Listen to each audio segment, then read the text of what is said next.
Games.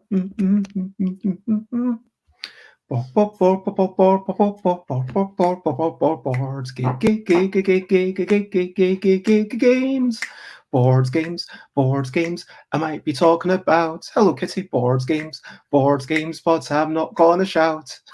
I am starting off this streaming with a little bit of singing, and it's a person that I know reasonably well. It's a person whose name is Kel. We are talking about life and games and stuff and conventions, which are sometimes tough to run or to even attend in a good way because we might feel like we always have to do more stuff. Board games is what we're talking about. Meeting Kel Eckley. I'm not going to shout. Hello, good morning, good afternoon, good whatever it is, wherever you are. It's 10 a.m. ish UK time for Busy Beats and Board Game Bladder. And today we are meeting Kel Eckley. Hello, Kel. Hi. How are you generally this morning? I am good. I'm tired. I've got lots to do today. It's half-term week, so I've got my children and we've got lots and lots of things planned. So yeah, I'm just gearing up for the day. That sounds lovely. I mean, we were talking before and there's so much going on. And hello, Graham Charlton. It's lovely to see you. Thank you for following. I do appreciate it. And hello, Timmy. As always, lovely to have you drop in. And I thought look, I've been at your convention before. We've seen each other like, online and chatted and stuff, but we've never sat down for a good 10 minutes for a proper chat, let alone 20 minutes or half an hour, whatever. And so I thought it would be interesting to delve into your early life, why you're into board games, moderating for BGTCUK, and maybe a wee bit about conventions, the KCON and the UK Games Expo, the hot thing that's on everyone's mind. I mean, maybe not on Timmy's mind, even though I've talked about it often enough. But yeah, certainly if you're in the UK, you can't help but know, well, if you're in the UK and you're into board games, I should say, there's a lot of people who are unaware of UK Games Expo. But why not? Do you think that how big do you think UK Games Expo will be in 30 years' time? Ooh, I don't know.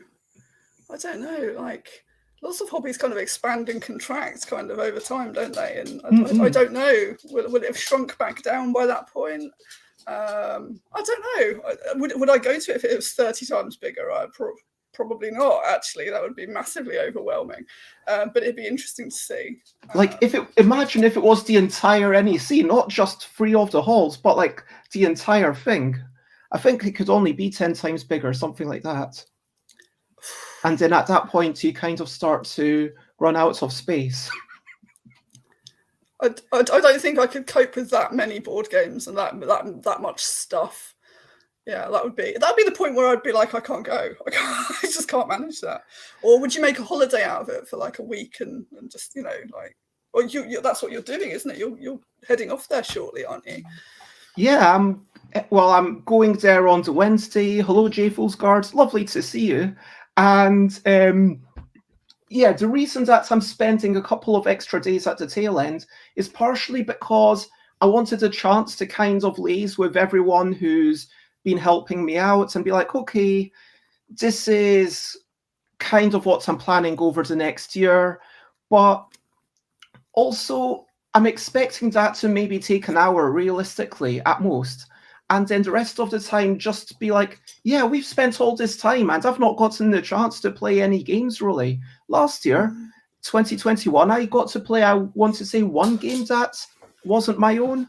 And, that's kind of what I expect. But it would be nice to have the Monday to kind of just chill out, hang out in the common room and just be like, okay, everyone, let's just play all these things that we've just got.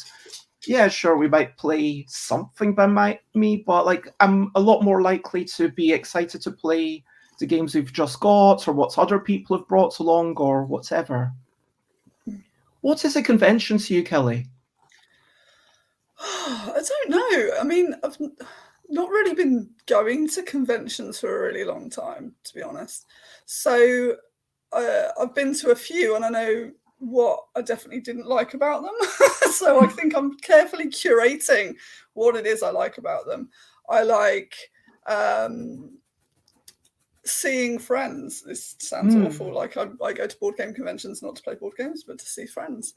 But my board game friends, and it's about the connection between people, you know, being able to sit down with a complete stranger and immediately have something in common with them, something that you can positively engage with and have fun with, and kind of just extending that kind of experience that you kind of have.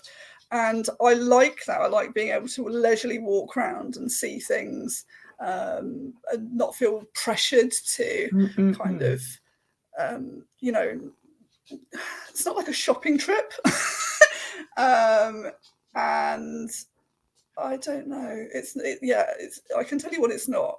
But first and foremost, I'm going there to see friends, make friends, and try out lots of new kind of board game type things that I haven't actually had the opportunity to kind of play with before, because, you know, perhaps my friend group doesn't play that kind of board game, or you know, it isn't something that I would immediately go out and buy because it's, you know, a high price point or whatever. And yeah, so new experiences, new people, and hanging out with existing people. That's why I go to board game conventions. Yeah, that makes a lot of sense. I mean, I know a lot of people go there to potentially trade games or sell games or buy new games and be like, okay, what's the latest hotness? Okay, I need to grab it. And as a trader, I have a vested interest in people buying stuff from me. Don't get me wrong. I would love people to buy the stuff, but I think it's an interesting point to make, because the first few years, I think I bought 2 games for like the first few years that I went. I bought Pocket Hive, which I'd already played like more than 40 times online at that point. And then I went past and was like, you know what? I've played this like more than 40 times and I'm still enjoying it. So I probably should buy the actual game. And I've enjoyed that a few times, although not gotten to the point where I feel I need the expansions that they include. And then the other one was Mindleaf by Andy Hopwood. And then I think, like, out of the first 3 years, like, the only other game that I bought was King Brick, if anyone remembers that. Now known as Cube Quest, where you're flicking these dice at other people and, well, at their cubes rather than at the people. But I'm trying to knock out the things, and if the king goes out of the game, then the other person loses. And I played so many things, and I did get given like a couple of games just because I was a volunteer, and the UK Games Expo takes care of you and says, okay, at the end, here's a couple of new games for free, because we've got a volunteer raffle where everyone basically gets games. It's not like a normal raffle where you pay, just everyone gets games, and you just have a random order of when you get to pick your games. And I like to think that when people are coming, if someone is there on a budget, I really hope that I don't push them into feeling like they have to buy. Do you know what I mean? Because even though my stuff, some of it's fairly cheap, like literally a $5, I don't want anyone to feel you have to buy this. But then you have to kind of balance that out with, hey, by the way, if you do want to buy it, it's a $5. If you also want to try something else, that's also okay. And if people are playing a game about drawing creatures, complementing the drawings and complementing the complements, that's going to be them sitting down for like a good 25 minutes. And if I was just about maximizing the financial return on people sitting down at the table, I wouldn't even be demoing that game, because I'm not short of games to demo, frankly. I could be demoing something else. But look, it's not just about bigging me up. Let's get into the normal sections, and let's go into recent highlights, living life and seeing the sights, recent highlights, playing games and other lights. Kel, what are some of your recent highlights? What have you been doing recently? What has brought you any joy? Oh, wow. Okay. I do lots of things. So I recently got a micro commission from Non-Such Studios and Derby Theatre to turn the young adult novel that I wrote into a drama piece. So I'm currently working on that, and that project's due to end kind of around the 10th of June. So I'm really kind of working hard on that at the moment, and I'm really proud of some of the stuff that's come out of it, and we're coming towards the end of that period, and I'm really excited about what's going to happen after that, because if all goes well, then that potentially could roll on to kind of an extended kind of commission to do the full play kind of thing, perhaps have that produced and performed. I think it's really exciting when you create something, whatever it is, and you kind of see it come to its fruition, and you can share what you've created with other people. So what are you doing there? Are you basically the director, sort of project manager? For the micro commission, it's a proof of concept, and I'm adapting the novel into a script, basically. And so because the novel itself was written in first person perspective from five different characters' perspectives of the same event, and so it lends itself quite nicely to a series of monologues, but kind of how you can introduce information regarding backstory and things in a novel is very different to how you would produce that for the stage. So maybe like spotlights and people moving around silently in the background to kind of be their imagination or memories. Yeah, and we're kind of playing with that, and I'm kind of talking to and liaising with people, kind of at Non-Such and Derby Theatre to kind of see what's possible, because it's not really an area that I've kind of operated in previously. I write a lot, but I've not really done anything stage orientated. So this has been a really fabulous opportunity for me to learn new skills and present some of the stuff that I've created in a different way. So it's proof of concept at the moment, but leading on to possibly kind of like getting involved with the full production of that. So most proud of that, quite excited by that, and yeah. What about you? That sounds amazing. Yeah, I've just been doing loads of UK Games Expo preparation. My major achievement was that this morning I did manage to email almost all the retailers. So kind of checking them out. I would say about half of them I don't even bother with anymore, because I used to kind of try, and not because I don't want to be there, but just because if someone's all about Warhammer and army paints, there's no point in me reaching out to them. It's a waste of my time to try and make that sell of. And back in the day, I might have been tempted to say, hey, I know this isn't suitable for you. I totally see what you're doing, but I'm just messaging you anyway, just in case you're interested. But now I've gotten to the point where it's just not worth the time. Do you know what I mean? It's just not worth the energy, because UK Games Expo itself has grown. There's so many people on this list to kind of message, and there's only like another day left before I need to head off. So yeah, that's the big exciting thing. Let's talk about email, which is brilliant thing. It's a little thing which is brilliant. I mean, instant communication. Back in the day, if you wanted to get in touch with someone, fax, what's that all about? Then you've got to waste paper and waste resources.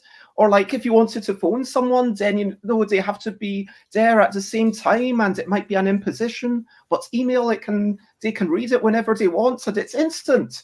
Unlike, normal traditional mail. And also you can get it wherever you are. You don't have to be at your house. You can be literally anywhere, and you can access your email. Is it not a brilliant thing? It's a brilliant thing. It's a brilliant thing. It's a brilliant thing up until you've got 1,200 things unread in your mailbox and you cry because you can't bring yourself to look at it, Bez. Yeah. I'm actually going to see how many I've got. 53,623.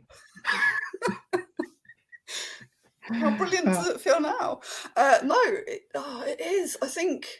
I don't know. I think possibly how I use it now needs to change, because back when, oh god, 1997 when I got my first laptop and got on the internet for the first time and stuff. Like, your inbox would probably have like 1 or 2 emails a week or a month, because not that many people like using it and stuff. And now it just seems sort of too much sometimes. And I think that, that's because it's kind of, you just let it run kind of kind of restricted, and it's kind of got to the point now where it's really hard to find the important emails in amongst all the dross that kind of comes in. What I end up doing is, so the one that I just mentioned with 53,000 emails, that's no longer the one that I use for work. And so if I look at my regular thing does actually have 1,263. So that feels like more manageable. Like, honestly, the ones that are unread right now, they might be unread for a long time.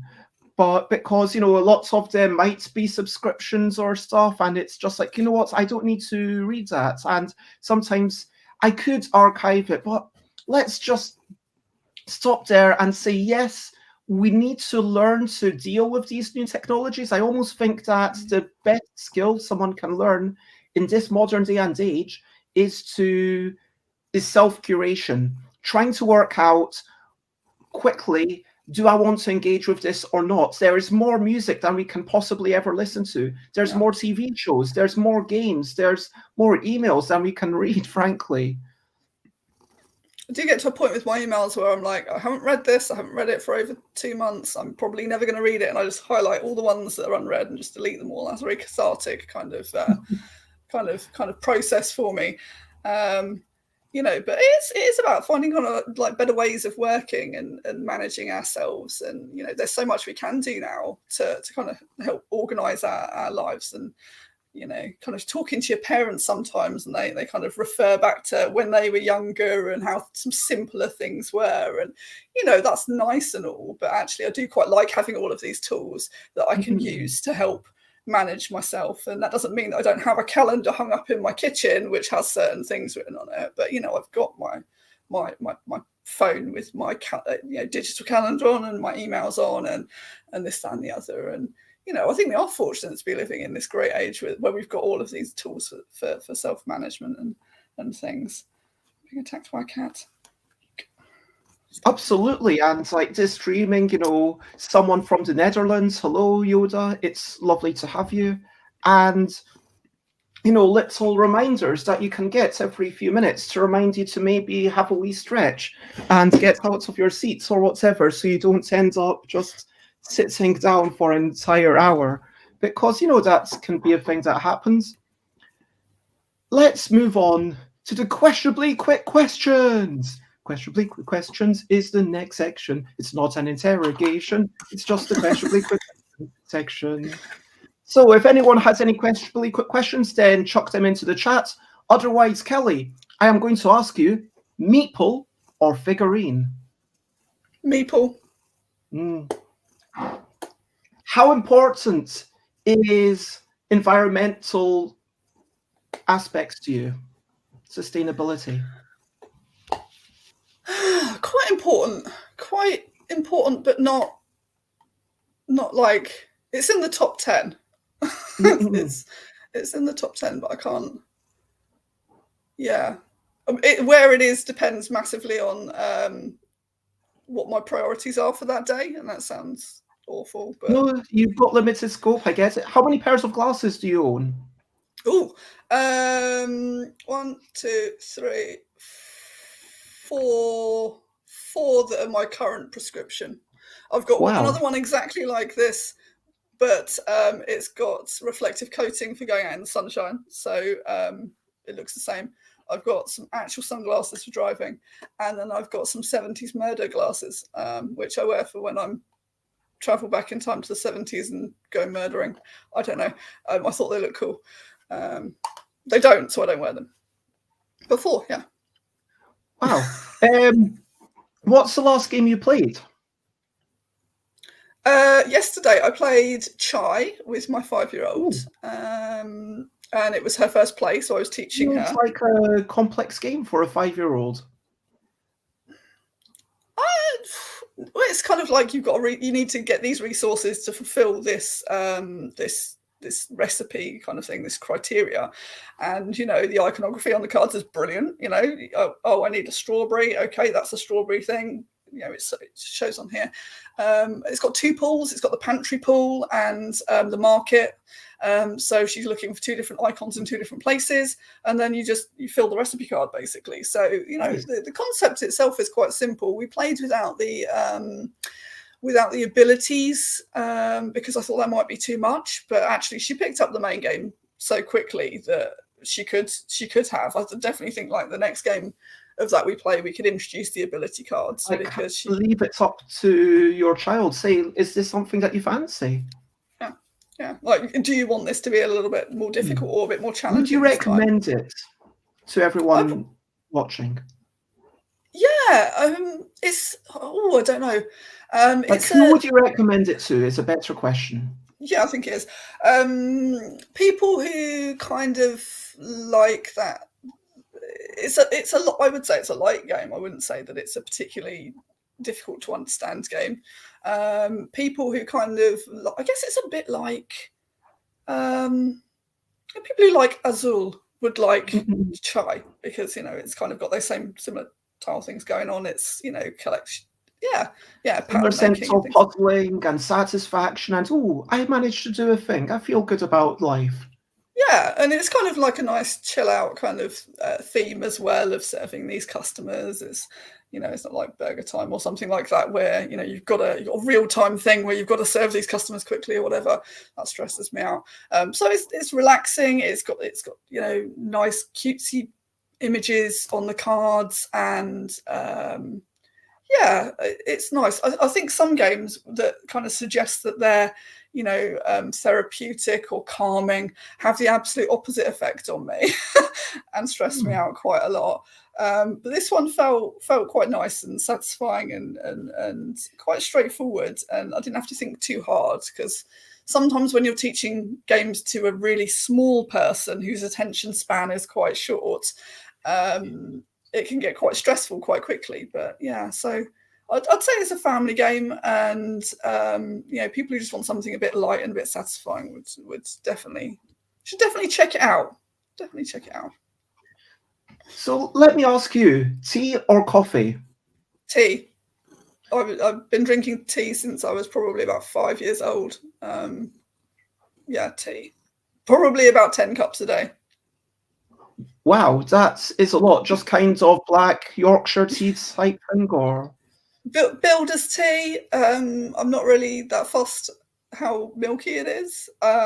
If it comes with 2 heaped spoons of sugar, that makes me happy. But being a teacher for a number of years, where you end up in a staff room with just tea bags and hot water, I can drink it black and plain, but preferably milky, sugary tea. I mean, so that's like 20 spoons of sugar a day.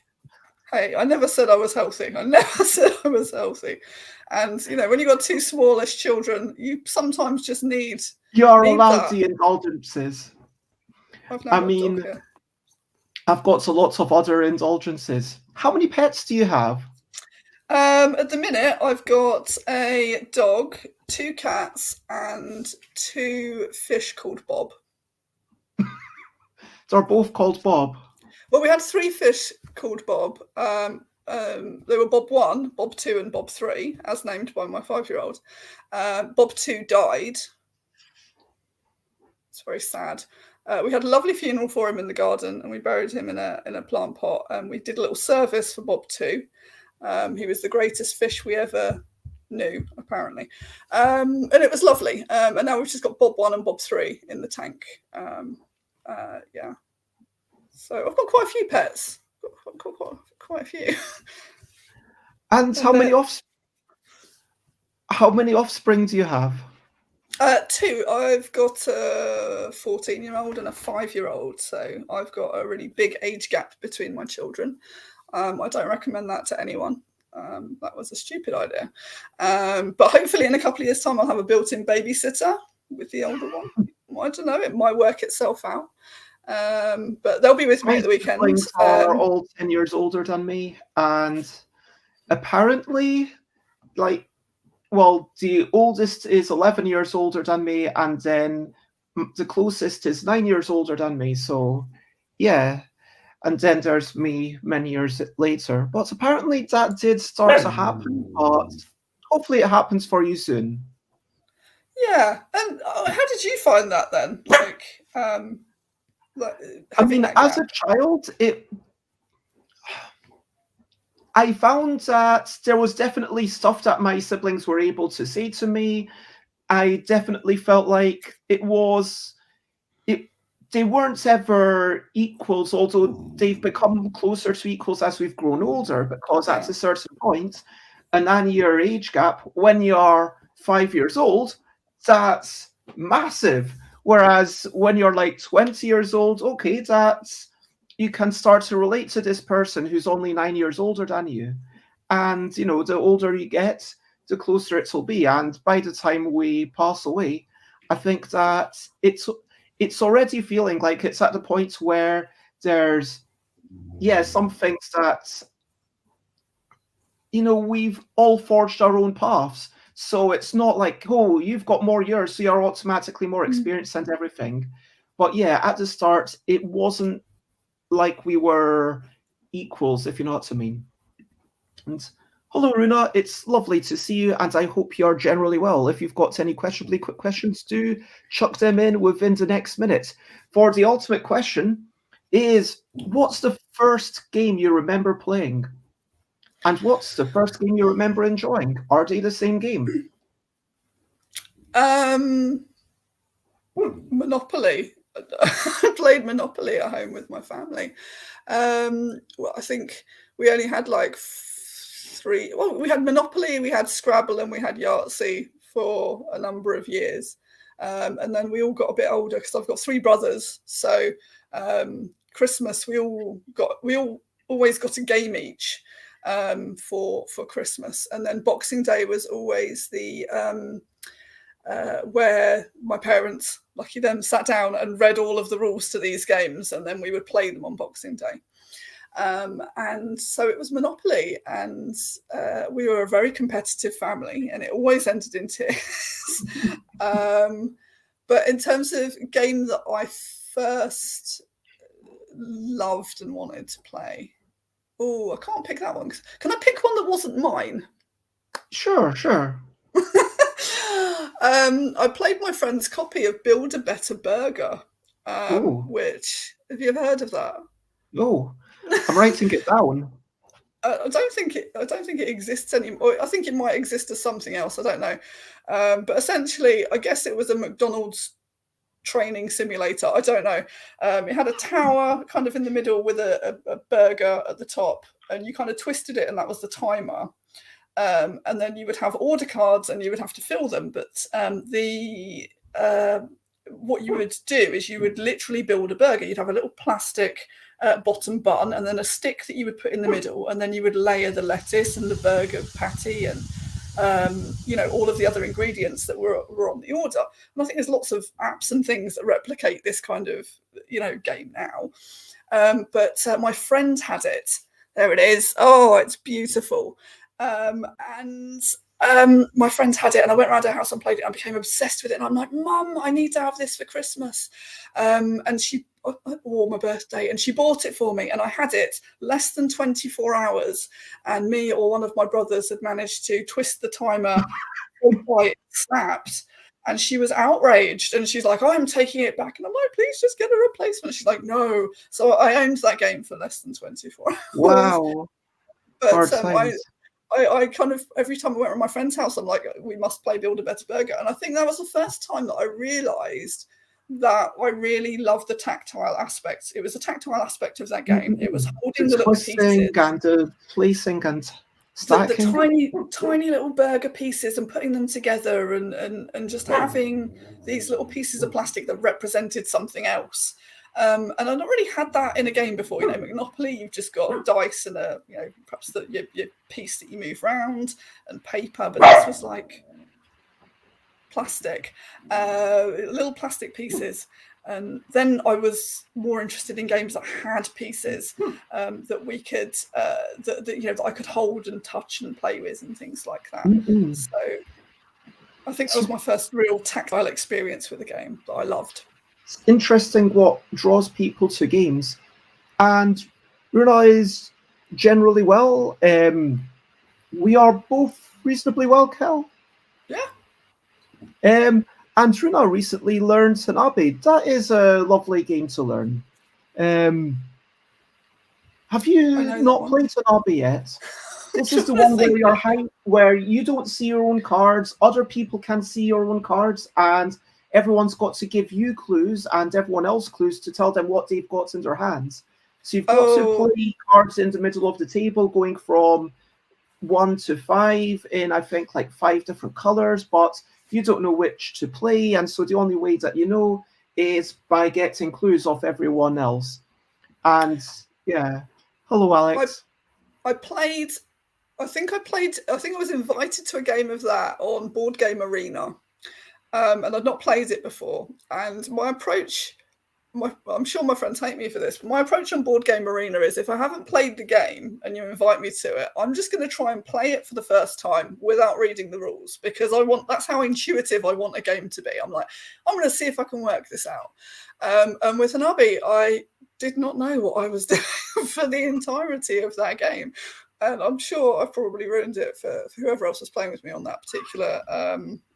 I don't even know half the people who were invited because they were friends of friends. So sorry if I ruined that game for anyone. But I went, I don't know whether I'd pick this up to look at in real life, with a physical copy, because actually I found, what I was being asked to do on my turn not very intuitive. And actually, over lockdown and things, Board Game Arena was really useful for that. I'd throw myself into a game of something that I'd kind of not played before with a friend, and I've gone, do I get this instantly? Do I understand what I'm meant to do instantly? And if the answer was yes, I've gone and bought it. I've gone and bought a physical copy now, because I thought if I can pick it up that quickly without reading the rules, then that's going to be an easy teach for someone, And if I'm introducing non-board gamers into, a gaming scenario, that's what I want on my shelf. I want things that I can pull off and teach in 2 minutes. Yeah, it's really interesting, the question of how a game can hopefully guide you via the components to what you need to do, not just via the rules, but also via the components. And I'm not sure that's a necessary part of a game, because, that would obviously exclude a lot of really interesting stuff. But all else being equal, it is a good thing. And I know for designers out there, it's a really interesting exercise to get a game that you don't know and then just not look at the rules and try to work it out for yourself. Or someone who's at our playtest meetups tries to actually look at people's prototypes, if they're not playing just yet, and tries to work out what's going on and how to play it without being told the rules, because it's an interesting thing of what is human assumption? What do you naturally intuit based on the symbols and everything else that you see? Yeah, that idea that, I'm giving you these components, what would you expect or want to do with them? That's a really kind of interesting question. And if it's completely different from what you intend to do with them, then are you using the right type of components for that experience that you're trying to, create with people? I guess I just like breaking things and looking at them in different ways. Runa apparently was going over to the Loozapalooza people. And Ilka little over a week ago, going through their town, and then why not go early and meet up? Are you familiar with the Loozapalooza people, Kel? No, tell me more. Just another bunch of streamers. Apparently they were playing one of my games, but I never got told, which was a bit sad, because now I don't get to see it. Just when I met Xate on Friday, Xate said, by the way, your game was being played. I hear it's really popular with streamers. And I was, well, I wish someone had told me so that I could have seen it being played. That would have been nice. So yes, I'm sorry that I don't hang out with the Loserpalooza people that often, but if something's being streamed in, please do let me know if they're playing my game. But no, it sounds lovely, and apparently there's this one game that I saw them playing. What's it called? Spiky Dastards, and so these dastardly little creatures which are covered in spikes, and then you flip over cards, and if there's two different colors, then you grab them, but try not to puncture your hands. And if there's like more things shown, then you try to grab the two that aren't shown, kind of like ice splits. And it's a really interesting thing that works because of the spikiness, and it seems kind of masochistic. I have to admit, I played Jungle Speed 2020. That was the last time I played it, and I'd been really into it back in the day. I ran the world's official Jungle Speed tournament. I got in touch with the designer. I said, "Are you happy to give your blessing for this to be the world official tournament? All you have to do is just say yes, sure, because you're the designer." And so I figured that if you say yes, then it's official. And then they took months to get back to me, but ultimately they said, yes, sure. Sorry, it took me so long to get back to you. I was trying to get you free stuff, but I couldn't. Sorry about that. And so I was like, oh, that's really nice of them. And then I ran this tournament, and I just found that once you get above a certain level, once it gets into actual danger zone where you are potentially at risk of a finger being taken off or like this wooden thing flying into your face, then at that point I feel a bit, I'm not sure I want to engage anyone. Understand that.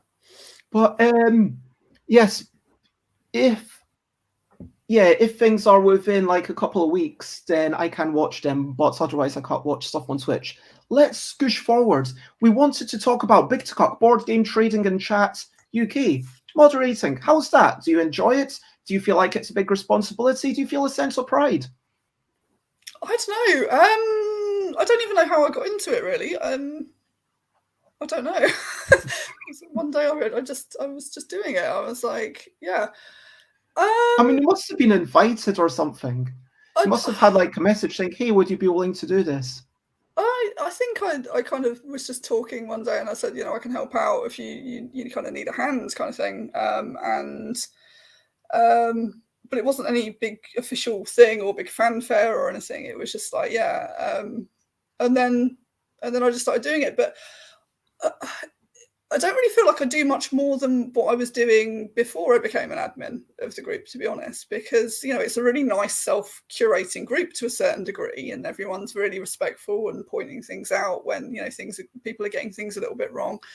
And that was what I was doing before I became an admin anyway, just trying to be helpful, trying to point people in the right direction and things like that. So it didn't seem like a massive jump.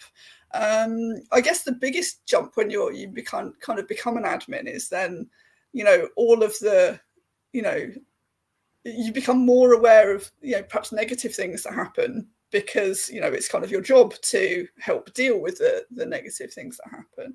So, whilst your experience when you're browsing is, I only ever see nice things, it's because the moderators are working hard to get rid of anything that you perhaps wouldn't want to see or shouldn't be there. So I guess it highlights the fact that the nice community we've got in the group is curated that way. That became apparent. There's a lot of work in fostering any community that you get, in choosing the people. Like, frankly, there do have to sometimes be people banned. And I wanted to ask, like, where is the line? Because there are sometimes preemptive closure of threads. I've been locked, like, with a thread locked where I maybe said something that, like, parts of me wanted to kind of reach out to the moderators and say, why would you lock this thread? It was like a really interesting discussion. And I'm disappointed that we weren't able to keep having these discussions about, gender in games and equality and all these things. But at the same time, I can understand that these things can become a headache. So you maybe want to lock things not preemptively, let's use that word. So, like, where is the line? At what point do you feel, yeah, this is just not a conversation we want to have in BGTCUK? I think it depends on the day and who's about.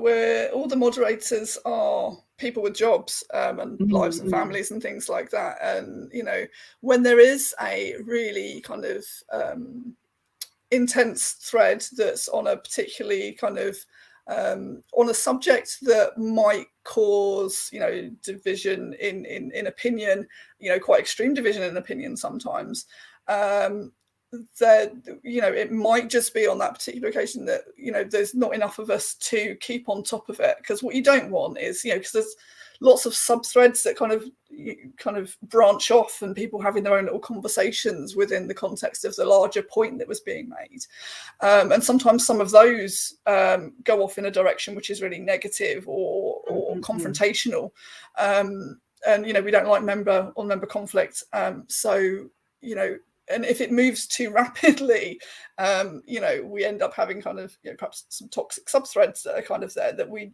don't want there. And in some situations, I think it's easier just to go, well, let's close this off so that we've got time, when enough of us are online to go through it and make sure that we've taken out the things that need to be taken out because they're just being horrible to other people for no good reason. And then perhaps we can unlock it a bit later. There are moderation tools on Facebook to be able to slow down the rate at which people post, and we're utilising those as well. But sometimes it's done only per person, or can it be done for a particular thread? For a particular thread, for individuals, we've got the powers to mute individuals for a short period of time while we review their content and things like that. And very often, people don't tend to be negative or unpleasant in isolation.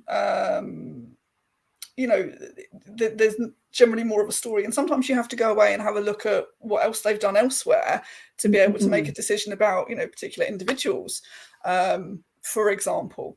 And so sometimes it might not seem obvious why things get locked or kind of put to one side. We do try to, wherever possible, kind of put a bit of an explanation if we are locking something off to kind of explain why. And sometimes it's like, this is a great conversation, but we have had this exact same conversation last week, and we don't really feel like the opinions have moved on enough in that time. Feel free to link back to this thread and go and have a look at this. But there are occasions when we have got kind of sort of challenging topics or complex topics that have been mentioned 6 months previous, and we actually, as an admin team, go, well, let's let this go again. Let's let people have this discussion because 6 months has passed and opinions might have changed. So, and it's it worth really does vary. These conversations. And again, this is all, like, I'm going to admit, it's like I've only had a thread locked once without like a thing, and it's like, oh, I did take it personally in that moment, like in that short minute, and it was like, wow, what's going on? Like, no, but like looking back, no one was being bigoted yet, but it could have gone that way.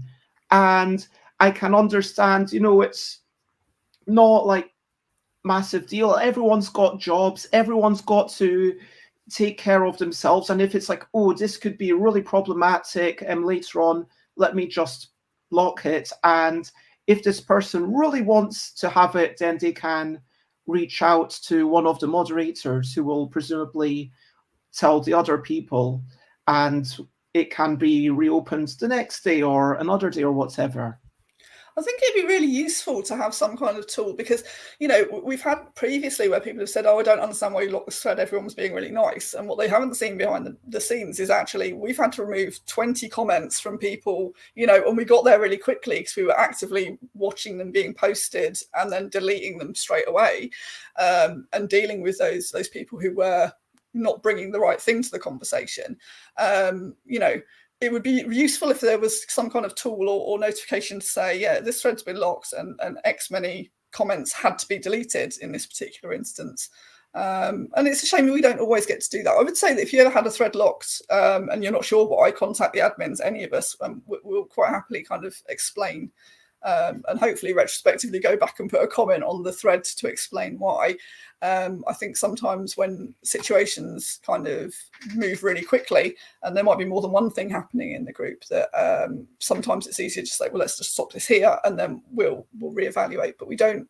I think we do try really hard to communicate with the people whose threads they, you know, who have been locked and things, and explain why. So I'm sorry you had that experience. No, it's all good. Like, I didn't mean to bring this up as a big gripe, like, haha, I got you onto the show. Just honestly, like, I feel like this could be a big conversation in itself, like the act of moderation, because it is, I'm sure it takes not only time but real energy to kind of decide, okay, what is fine, what can't be here. And like, I know one time when I had like a very self-promotional thing, and then I put, yeah, Chris okayed it, but then I put it in the comments, and I think Martin said, hey, in future, could you please put it in the actual thing, because we don't always read the comments. And I was about to delete it, and then I saw your comment, and I was like, okay, that's fair enough. So now I always put it at the, you know, bottom line.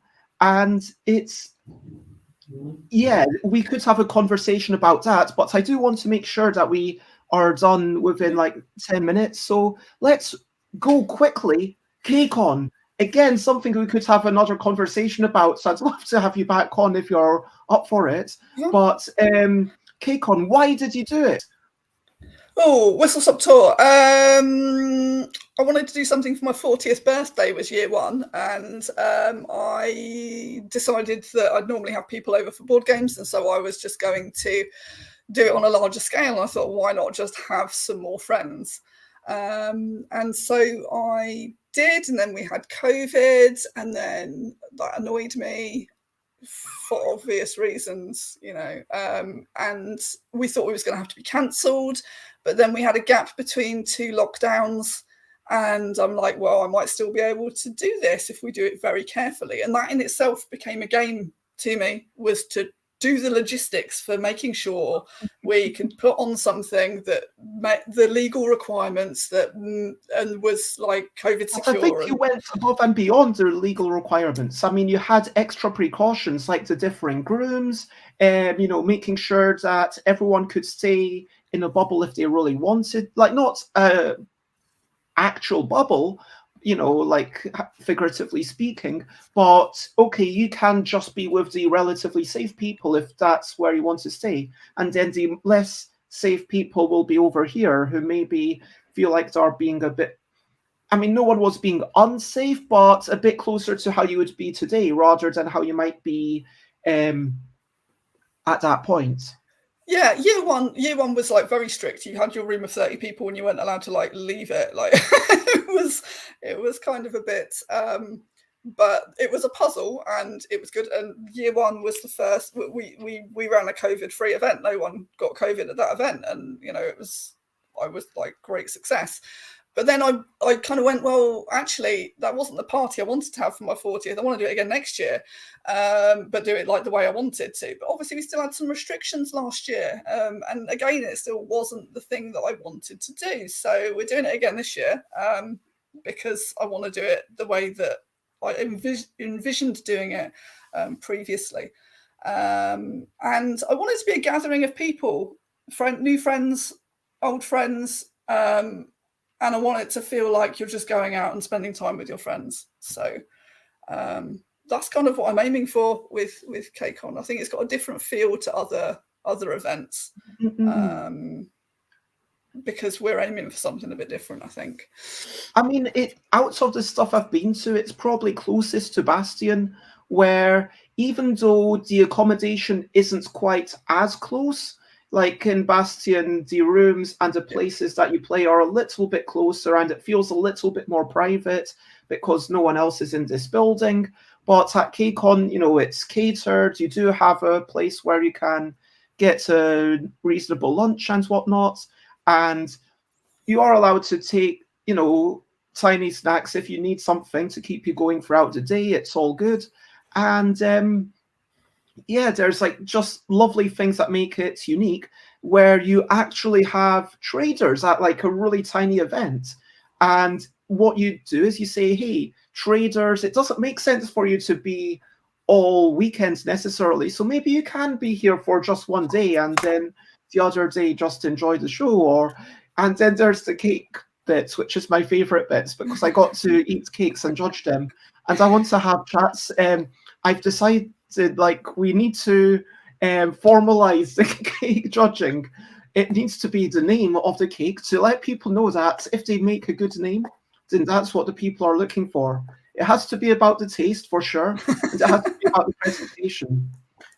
And I feel like these are the three things that we want in a good cake or baked product. We're going to do some other things this year because it's we've got a new venue to start off with. The new venue is amazing and is much. We had to move venues last year. We had 2 weeks' notice to move venues last year, and that was a bit of a nightmare. The building we ended up in wasn't laid out the way that it wasn't ideal for what we wanted to do.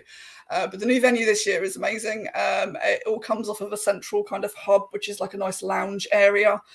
So all of the rooms are off of there, and we're going to be able to do much more of what we wanted to do last year, and it's going to have much more of a kind of community feel, much like Bastion with your giant central room that everyone's in and things like that. So that's what we're aiming for. We're going to have lots of fun things like the cake thing and the quiz, but again, like you were saying, and I'll be running a 2 p.m. event, I hear. You will, and also possibly my speed dating. Yes. Are you still up for speed dating? Yes. Okay. Not dating. Speed friending, like playing very simple games in a kind of everyone goes round, and it won't be like one group stays still, one group moves. It'll be one person stays still, literally everyone else moves. So it'll be like a round robin, and everyone will play with literally everyone. So lots of fun things like that. And again, we're looking for traders. I'm there at UK Games Expo on Friday trying to find the right people to come. And it's going to be a case of, if you're interested in coming to a board game convention, because that's the kind of thing you do in your spare time, and you also want to sell your stuff on a certain day, or you want to showcase what you've been doing on a certain day, then we can make space for you to do that. But first and foremost, you're going to want to be at a board game convention, because we're not there for commercial purposes. That's not our focus or priority. But if you want to come to a board game convention and do sell your stuff at the same time, we can do that for you. Yeah, I'm excited. It's definitely got a unique vibe. I think most conventions can say that. I mean, I don't want to detract from but it is a lovely vibe. And talking about UK Games Expo, that's the last thing I wanted to ask about. Are you excited? Which days are you going? What do you have that you feel you want to do before UK Games Expo? Do you have anything you feel you need to do before UK Games Expo, going as a punter? Buy a ticket. That's probably it. I'm going on Friday. I'm taking my 2 children with me. They are going to love it. I'm going to find that quite stressful because obviously I need to do some kind of schmoozing at the same time and go speak to some people about KCON as well. But yeah, I don't know what I'm going to see. I'm going to go see what catches my attention. It's like when you go shopping, like window shopping, and you don't know what you're looking for until you see it. But that's what I'm doing on Friday, and hopefully catch up with some friends as well, because apparently it's a Jubilee weekend. So there's Jubilee stuff that my family wants to do for the rest of the weekend. So I can't commit to all of it. And I'm wondering at UK Games Expo actually whether we're going to see a sea of Union Jacks walking around. And I very much doubt it. I decided that I might listen to Queen, the band, because why not? It's an excuse. I've not listened to Queen recently. I Yeah, I was going to listen to them last night, but then I forgot. But I might, if I remember, listen to Jubilee, the album by Japanese Breakfast. It is a very nice album. It's chilled out. And then the last track, Posing for Cars, I love the waltz time. It's got a good rhythm, and that's one of my favorite tracks recently. Honestly, Jubilee by Japanese Breakfast, I recommend it. If you've not listened to it, then now's a good excuse. I will check it out. It has been a lovely chat. I do want to apologize for kind of wrapping this up. I could chat to you for hours and hours, and it would be lovely. But before we do, I want to turn it around. Do you have a question for me? A question for anyone watching? A question that you would like to ask? Question of the day. Question of the day. It's a little question before we go on our way. No, I don't. Okay. That is fair. And my question to everyone is, what is the last tea you drank? This is the Pukka original chai. So, like, it's apparently a blend of ginger and turmeric and cinnamon, but it's honestly, I find that with these teas, it's always a wee bit weaker than I would hope.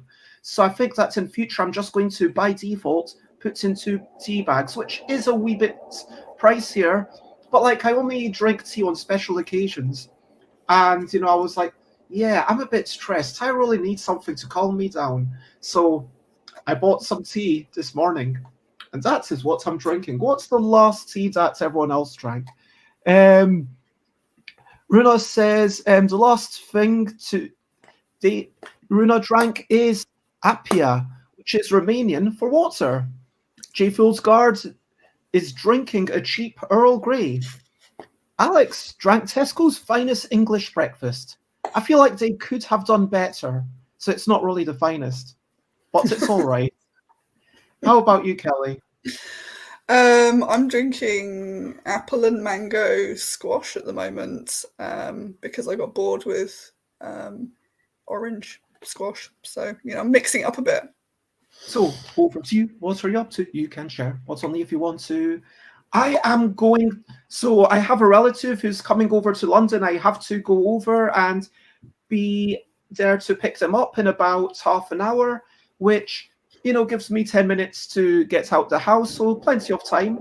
Not really. It's will be fine. And then I'm going to seek it, and then I'm going to do lots of preparation. I'm going to try and sort out some appointments for tomorrow. I'm going to continue my reaching out to all the press people, hopefully finish that by late tonight. I still need to finish my scheduling of everyone, and for everyone volunteering for me, I do apologize that I started writing it on Saturday, spent a few hours, and it's like writing schedules for like 12 people is actually quite tricky when you want to when you care about people's needs. Like, if I didn't care about people's needs, it would be very easy, but that's not me. You know what I mean? So yes, that is what I'm up to. How about you? Is there anything you want to share? Anything you're looking forward to? Hopes, ambitions, fun and frivolous, super serious? Feel free to share. I promise that I care. What am I doing today? I'm going to a park later. That's it. Park. I'm taking the small one to a park.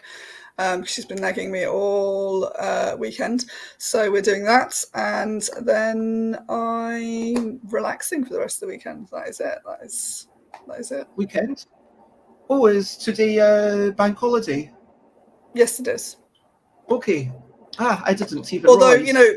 Working in a school at the moment, like, all the days merge into one when you're during half term. So this is now the weekend until I go back to school in my mind, which is in a week's time. Yeah. Runa, Birds is coming home today. I'm probably telling the parents all about my travels to my brother. That sounds lovely. And apparently I mispronounced the thing. The is pronounced as a bit of an A. Ape. I'm not going to bother trying. I do apologize. But to recap and wrap up before we finish up, we have talked about a lot today. It has been a lovely chat. We talked about conventions. We talked about theatrical writing, about emails being brilliant, about chai, Hanabi.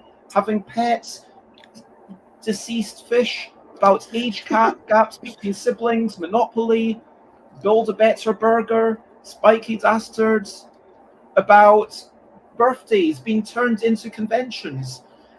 And actually, genuinely, I would love to have you on, like, talking about KCON, but also my own convention, which I'm planning for 2023. I don't know if you saw, just to celebrate me emigrating. And then talking briefly about UK Games Expo. Obviously, someone who's just going there as a punter has a lot less to do than someone who's like, okay, I need to work out what to take, you know, this very specific dress code and like everything, and make sure that, anyway, yeah. Oh, apparently, no, like when you go meh, that kind of à pied, is that like à pied? À pied? Anyway, I'm stopping this. It has been a delight. If you want to check me out, Stuff by Bez everywhere.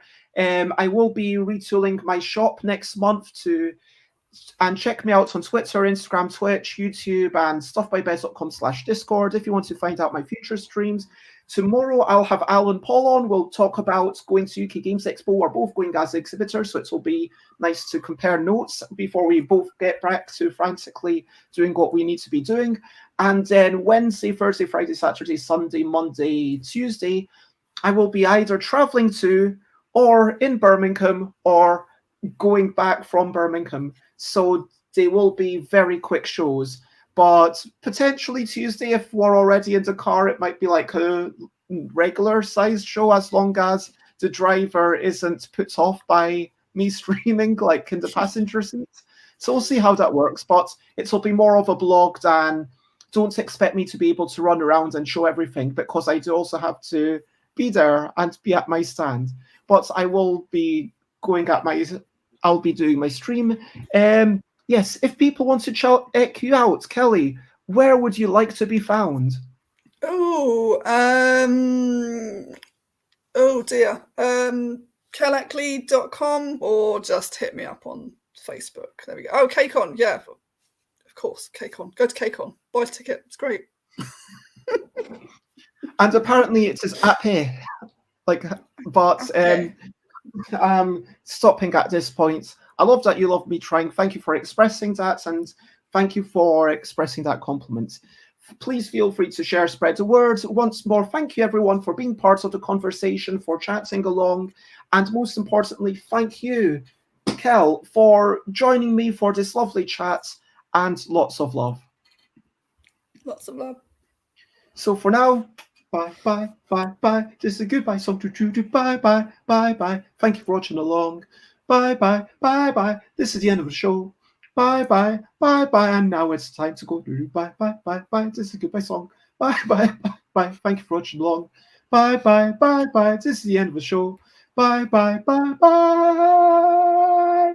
And now it's time to go. Bye, bye, Alex. Bye, bye, Runa. Bye-bye, Cal. Bye-bye, everyone.